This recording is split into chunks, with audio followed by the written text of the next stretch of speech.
আমার সোনার বাংলা, আমি তোমায় ভালোবাসি। 16ই ডিসেম্বর শুধু একটি তারিখ নয়, একটি জাতির চিরজাগ্রত আত্মপরিচয়।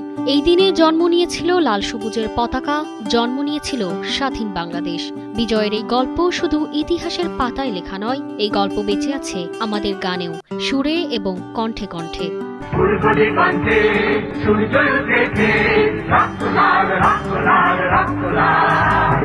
মুক্তিযুদ্ধের দিনগুলোতে যখন চারপাশে ভয় আর অনিশ্চয়তা, তখন মানুষের বুকের ভেতর সাহস জুগিয়েছিল দেশাত্মবোধক গান।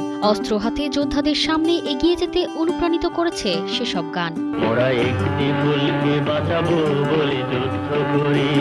আমার সোনার বাংলা, আমি তোমায় ভালোবাসি গানটি কেবল ভালোবাসার প্রকাশ নয়, এটি ছিল মাতৃভূমির প্রতি নিঃশর্ত অঙ্গীকার।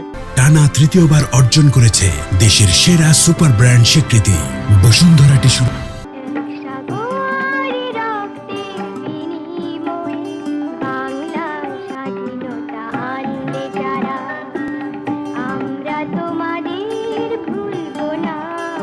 আপেল মাহমুদের সুর ও কণ্ঠে করা এই গান আমাদের মনে করিয়ে দেয় স্বাধীনতা এসেছে অগণিত প্রাণের বিনিময়ে। এছাড়া পূর্ব দিগন্তে সূর্য উঠেছে, জয় বাংলা, বাংলার জয়, মোরা একটি ফুলকে বাঁচাবো বলে যুদ্ধ করি, প্রথম বাংলাদেশ আমার শেষ বাংলাদেশ, আমি বাংলায় গান গাই, এর মতো গানগুলো সেই সময় শক্তি জুগিয়েছিল স্বাধীনতার প্রেরণা হিসেবে।